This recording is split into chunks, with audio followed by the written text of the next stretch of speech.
Wala pang usok at ingay. Nakatutok si Cara David. Ang mga tricycle na marahil ang isa sa mga pinakamausok at pinakamaingay na sasakyan. Pero dahil isa ito sa pinakamura, hindi ito matanggal-tanggal sa kalsada. Kaya nakaisip ng solusyon ng isang pribadong kumpanya, tricycle na walang gasolina. Ipinakilala kanina sa Taguig Transport Summit ang electric tricycle. Kailangan lang i-charge ang baterya ng 8 oras, pwede na itong pumasada ng 2 araw. Kasalukuyan tayong tumatakbo at 60 kilometers per hour sakay nitong electric tricycle. Ang kagandahan nito, wala itong usok at wala ring ingay di tulad ng mga karaniwang tricycle. Ngayong pabago-bago ang presyo ng gasolina, naniniwala ang pamahalaan ng Taguig na malaking tulong ang electric tricycle sa kabuhayan ng mga driver.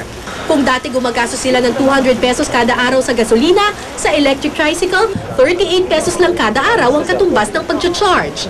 Yung full charge mo can run up to 120 kilometers. Ang average trip ng mga tricycle driver per day is 60 kilometers. Ang cost niya, ang estimate namin, is mga 38 pesos.